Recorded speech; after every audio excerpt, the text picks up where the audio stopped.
Breaking news Devayat Khavad સહિત 7 આરોપીના remand કોર્ટે કર્યા નામંજૂર। કોર્ટે 7ને જામીન આપ્યા। તો મિત્રો, હાલમાં દેવાયત ખવડનો મુદ્દો તમે જોઈ શકો છો કે ગુજરાતમાં ટ્રેન્ડિંગમાં ચાલી રહ્યો છે। લોક સાહિત્યકાર દેવાયત ખવડ ઉપર પોલીસ કેસ થતા 7 આરોપીઓને પોલીસે 17 ઓગસ્ટે દુધાઈ ગામ નજીકથી ધરપકડ કરી હતી। ત્યારબાદ તલાલા પોલીસ સ્ટેશનના લોકઅપમાં રાખવામાં આવ્યા હતા।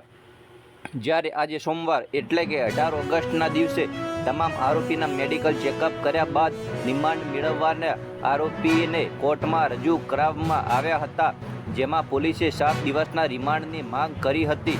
જોકે કોર્ટે રિમાન્ડ નામંજૂર કરીને કેસ મામલે આરોપીને જામીન ઉપર મુક્ત કર્યા છે।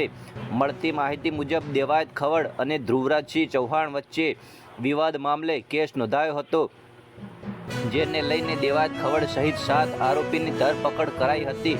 જેમાં પોલીસે તમામ આરોપીને આજે 18 ઓગસ્ટના રોજ કોર્ટમાં રજૂ કર્યા હતા, જેમાં ફર્સ્ટ ક્લાસ જ્યુડિશિયલ મેજિસ્ટ્રેટ સમક્ષ બંને પક્ષો વચ્ચે 1 કલાકથી વધુ સમય સુધી ચાલેલી દલીલો બાદ કોર્ટે રાત્રે 9:30 વાગે ચુકાદો આપીને આરોપીના રિમાન્ડ નામંજૂર કરીને ₹15,000ના જામીન પર મુક્ત કર્યા છે।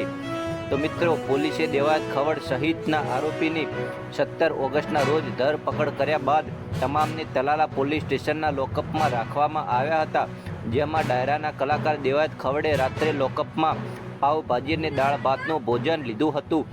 જ્યારે આજે 18 ઓગસ્ટે દેવાયત ખવડ સહિત 7 આરોપીનું મેડિકલ ચેકઅપ કરવા માટે તલાલાની સરકારી હોસ્પિટલમાં લઈ જવામાં આવ્યા હતા, જ્યાં તમામ આરોપીના બ્લડ સેમ્પલ લેવામાં આવ્યા હતા। સમગ્ર કેસ મામલે તપાસ અધિકારી દ્વારા આરોપીને કોર્ટમાં રજૂ કર્યા હતા અને રિમાન્ડની માંગણી કરી હતી। જો કે આ રિમાન્ડની માંગણી કોર્ટ દ્વારા નામંજૂર કરવામાં આવી છે અને કોર્ટે તમામને જામીન આપી દીધા છે। તો મિત્રો, આવા સમાચાર જોવા માટે અમારી ચેનલને સબસ્ક્રાઈબ કરો।